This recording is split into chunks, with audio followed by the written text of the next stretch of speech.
Tantor Audio, a division of Recorded Books, presents Right Place, Right Time, The Life of a Rock and Roll Photographer, by Bob Gruen. Narrated by Bob Gruen. Publisher's note. In this audio edition, you will hear references to visual elements present in the print and ebook formats of the book. For my grandchildren and everyone everywhere, in the hope that they enjoy the freedom of rock and roll. Introduction. Bob had the ultimate backstage pass. He was backstage with all these bands. Can you imagine the stories he's got? Alice Cooper. One sunny day in 1979, I was crammed into a small rental car with a young heavy metal band called Riot. We were driving across Texas from one show to another. I was telling them stories about my life as a rock and roll photographer, and the driver was listening so intently that he missed our exit. The next exit was now 50 miles away, so that little mistake added 100 miles and 90 minutes to our drive. But nobody in the car seemed to mind. They just said, "Tell us more stories, Bob." Until then, I had never realized just how many great stories I had, and how interested people were in hearing them. I took my first concert photos at the 1965 Newport Folk Festival, when Bob Dylan famously shocked the world by going electric, camped at the Woodstock Music Festival, met John and Yoko at an Aretha Franklin concert and became their friend and personal photographer, drove Tina Turner's Jaguar down the Pacific Coast Highway in a fog so thick I couldn't see the road, was at CBGB's for the birth of the New York punk scene.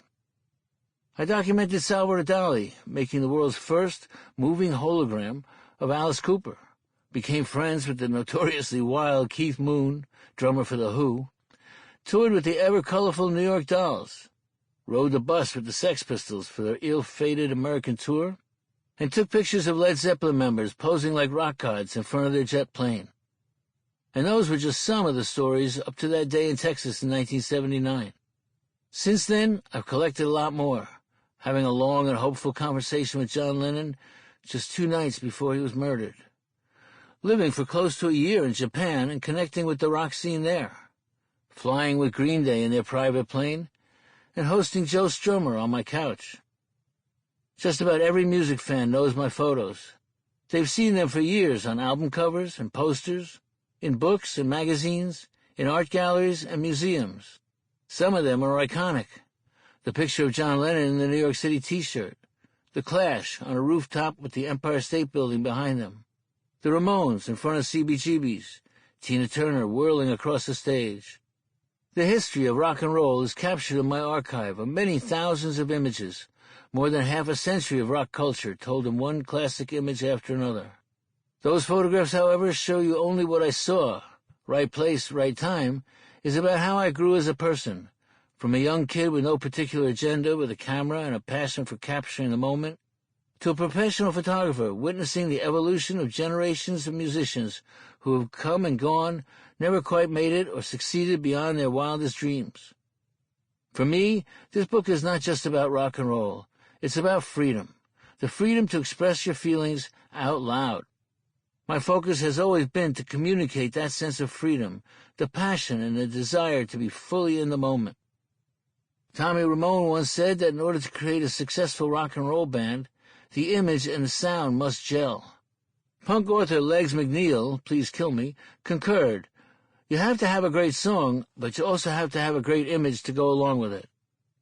There's the style, the swagger, the show, the song. But rock and roll also needs an image, as much as it needs a guitar and a mic. And this was even more true before the YouTube era, before the Internet existed, even before Rolling Stone published its first issue. In small broadsheets and fanzines, on album covers and concert posters, the image has always been what helps draw the fans to the concerts. To me, my photos aren't just pictures, and the artists in them aren't just acts. I wasn't visiting the rock lifestyle as a journalist. I was living it. I've been lucky enough to work, travel, and become friends with many of the greatest artists in music. They became my extended family, my wonderful, crazy, wildly creative, and sometimes dysfunctional extended family.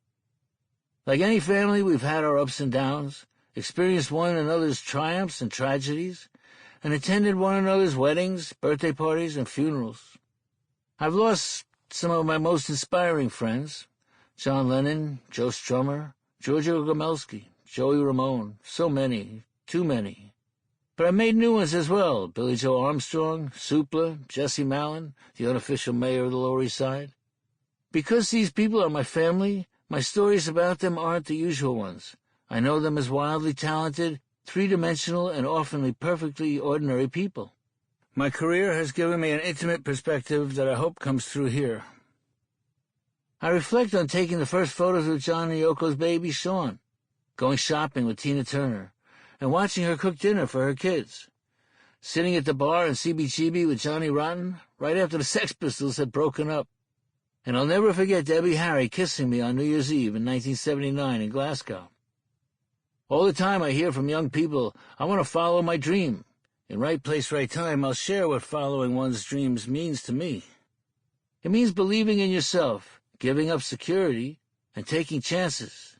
It means getting out there and living your life loudly. My own dream was simple. I wanted to take good pictures, to go to interesting places, and meet fascinating people. Someone once asked me and Malcolm McLaren, the manager of the Sex Pistols, how we had planned for our success. We both said, "Plan?" Malcolm summarized this attitude well. When you go to sleep at night, you have plans for the next day. The next morning you wake up, the phone rings, and your plans change. You make the best of the day, every day. It takes courage to live like that, every day unplanned, with unexpected turns. But you have to do it if you want to follow your dreams.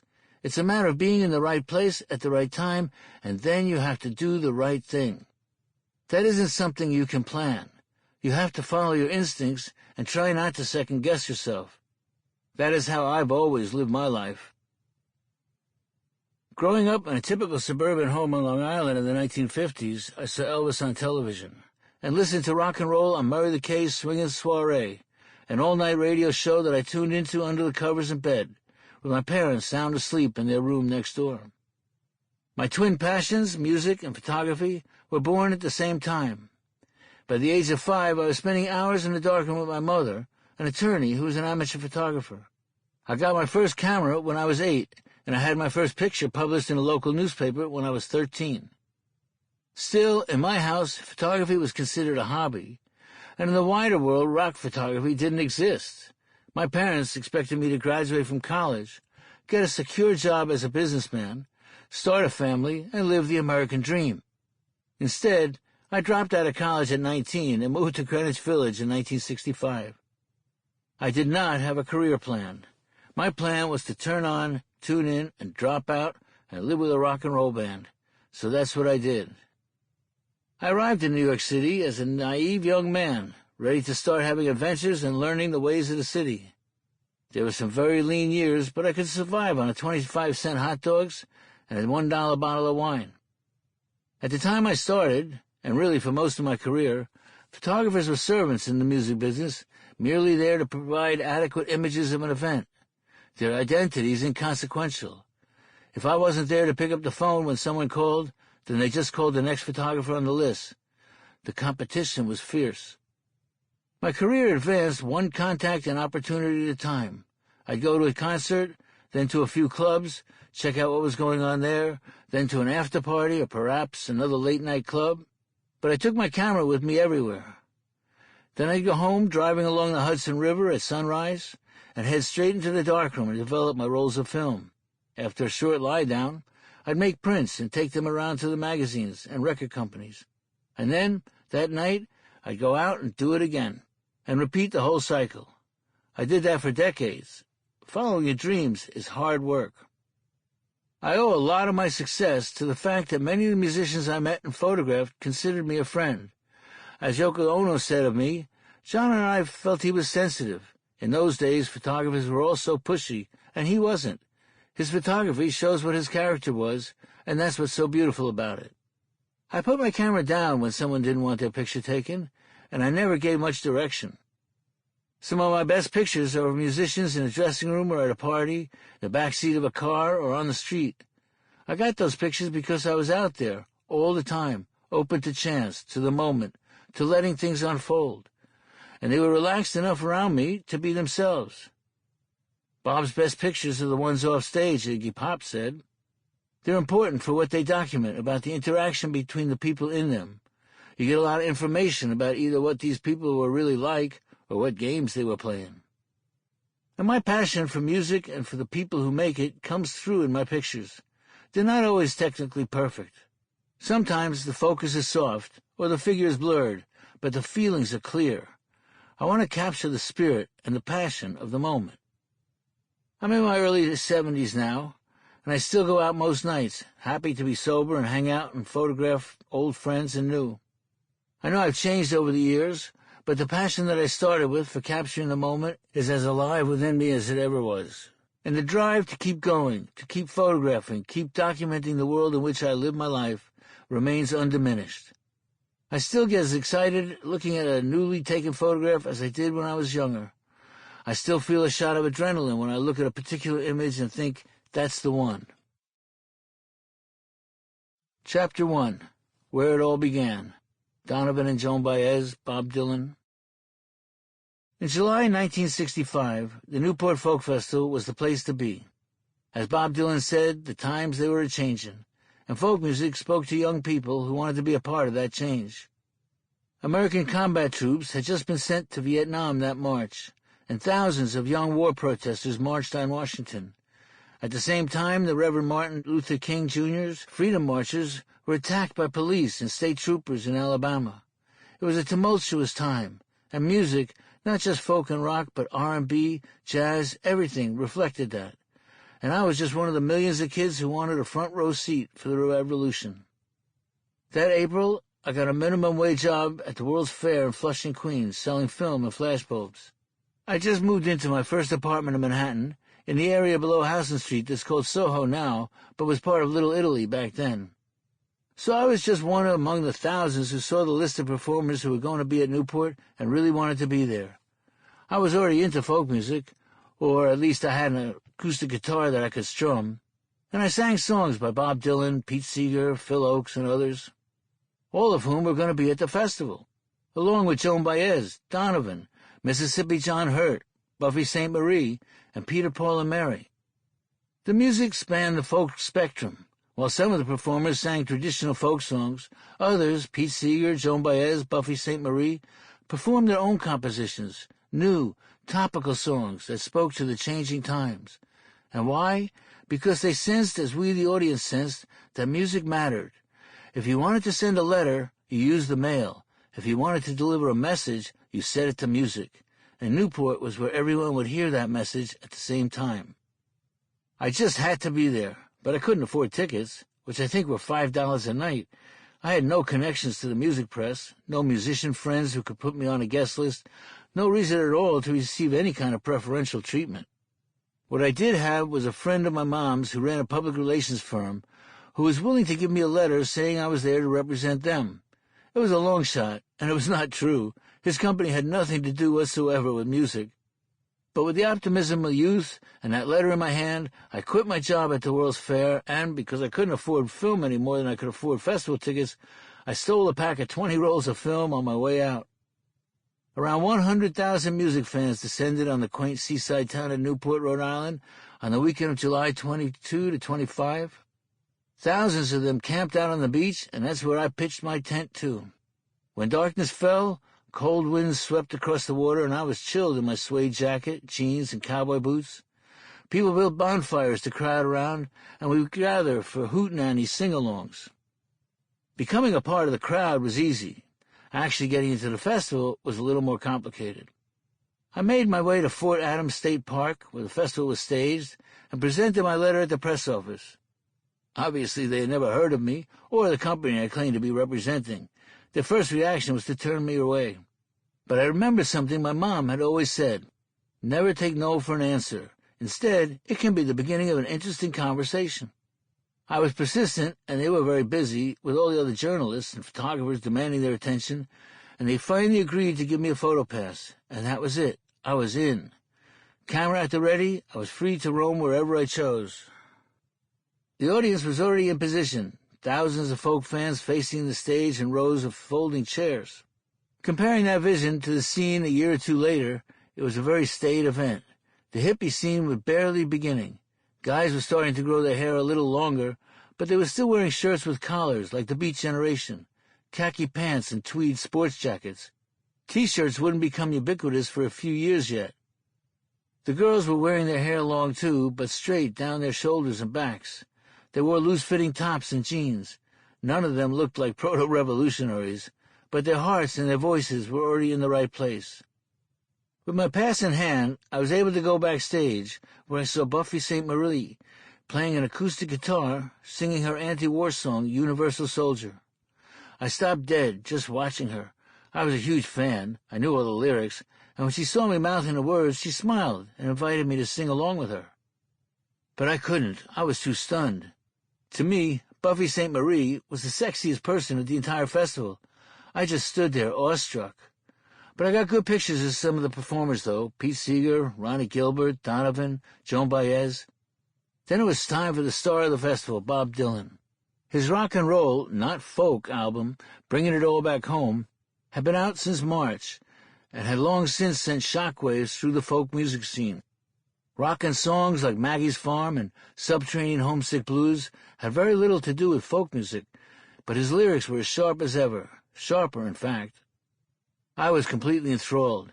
I was driving in my car the first time I heard Subterranean Homesick Blues on the radio, and I was so electrified by the words and images that flew through my head, I had to pull the car over and just listen, trying to absorb it. The last line, "The pump don't work 'cause the vandals stole the handle," whirled around in my head for days. Then, just a few days before the festival, Dylan's new single, Like a Rolling Stone, came out. It hadn't been on the album. It would be on the next one, Highway 61 Revisited, but that was not the only surprise. The song felt endless. It was more than 6 minutes long, at a time when no single, certainly no hit single, had ever gone over 3 minutes. Clearly, whatever Dylan had in store for Newport, it was not going to be traditional folk music. The sun had just gone down as Dylan strolled onto the stage, and the stage lights came up. He looked so cool. He looked like a rock star. He was often described as scruffy-looking, but he came on stage in Spanish boots, tight black jeans, a black leather jacket, and under it a really unusual orange shirt with a tab collar that was fastened, but no tie.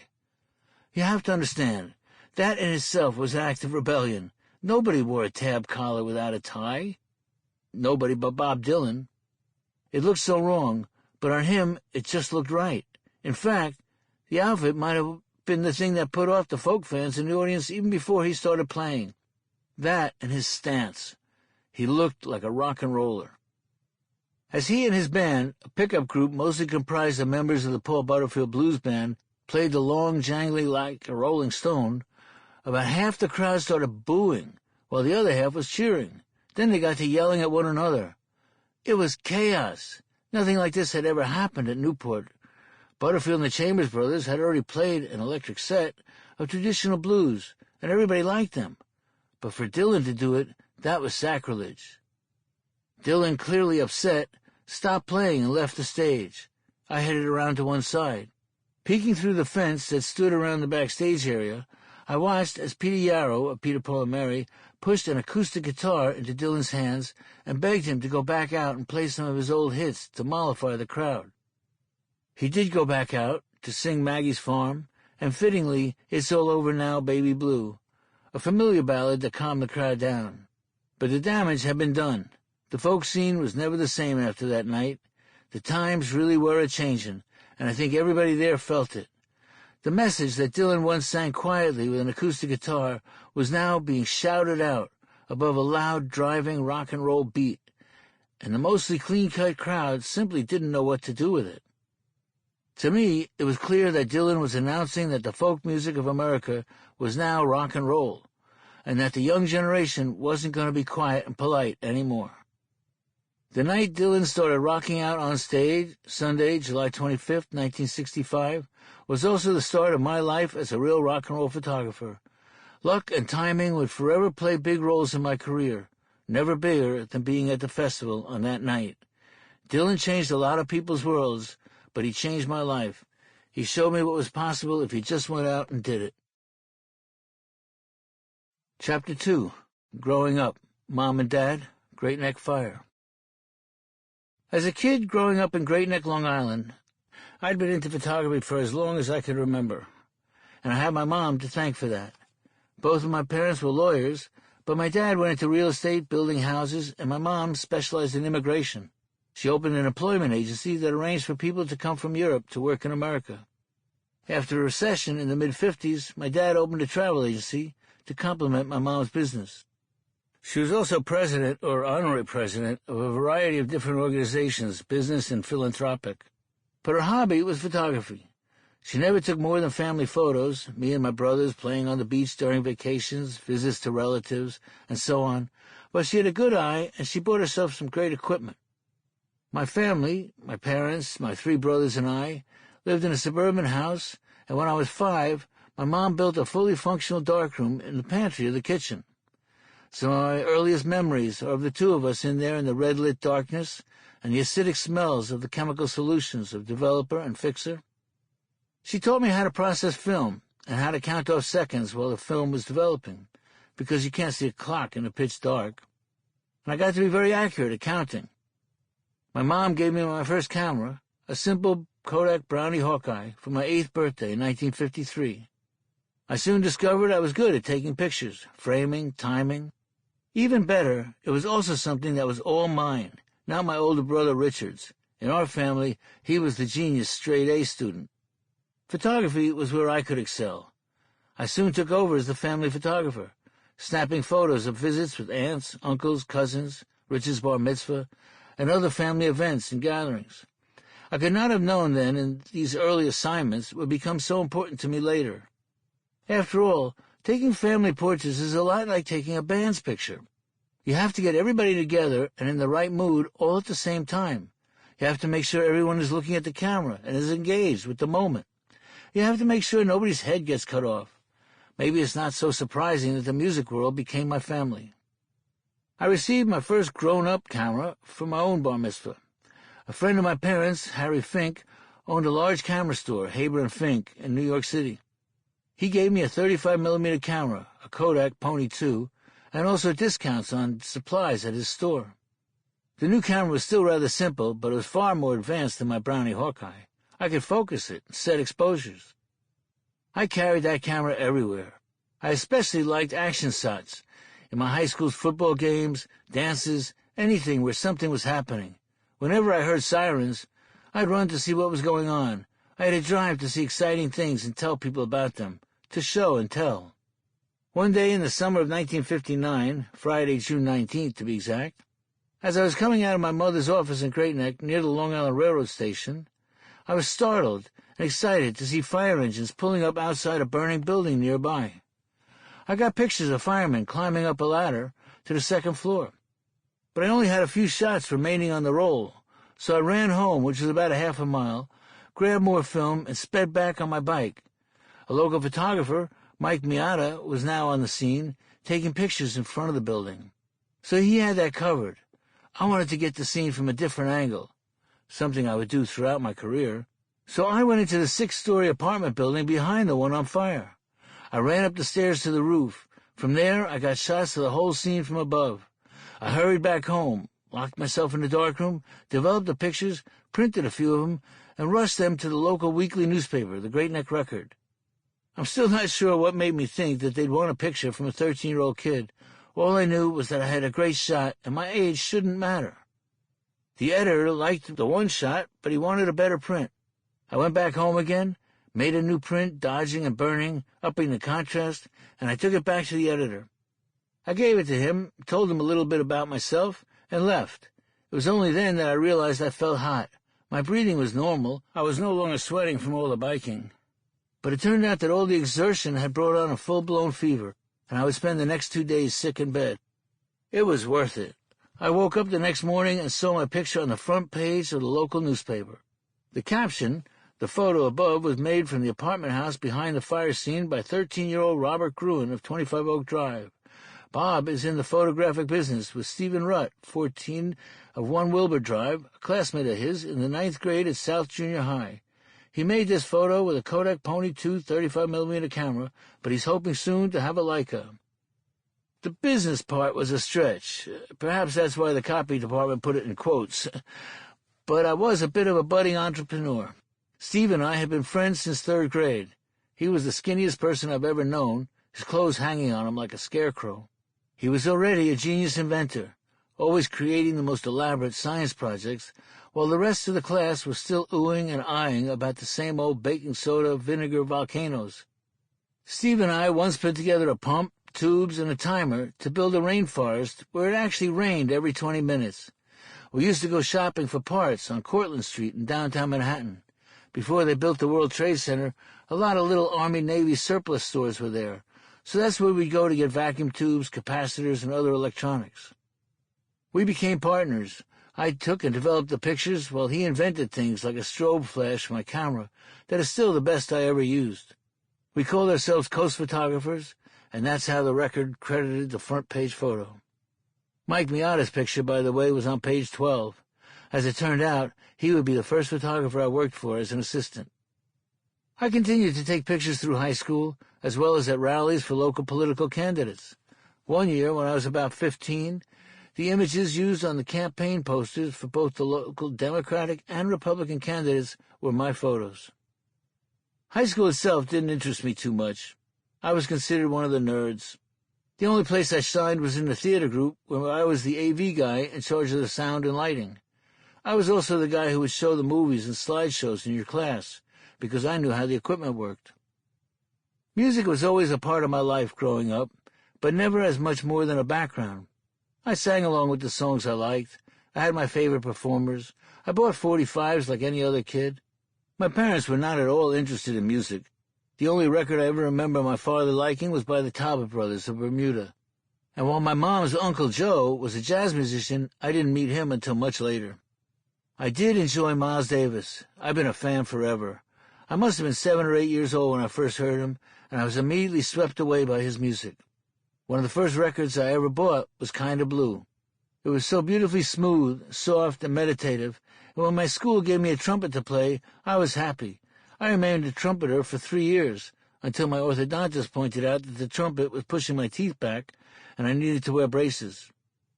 I also enjoyed the Weavers and Pete Seeger. In fact, they were the ones who first showed me how music had become a force for something more than mere entertainment. Pete Seeger played at my elementary school when I was around 13. Pete sang about peace and love, individuality, and workers' rights.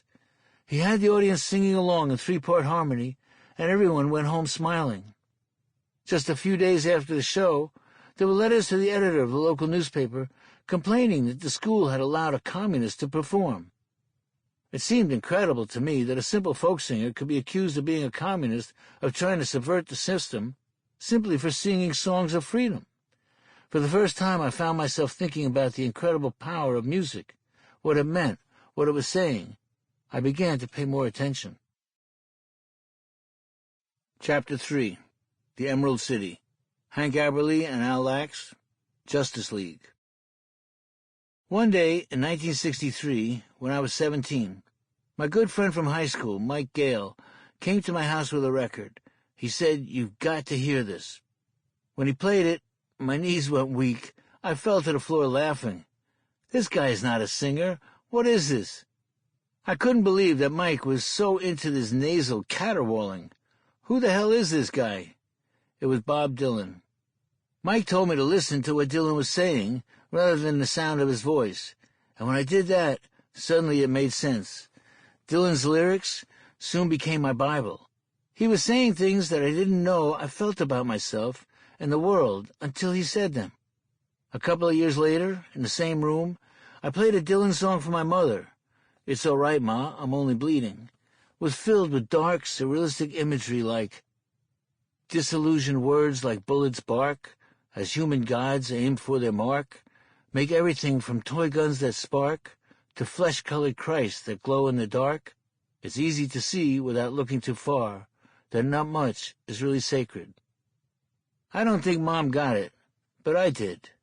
I was inspired, so I bought an acoustic guitar and taught myself the basic chords to play folk songs. It was also Mike who taught me how to straighten my curly hair. Mike was African-American, and while he didn't straighten his own hair, his mom did hers, so Sample complete. Ready to continue?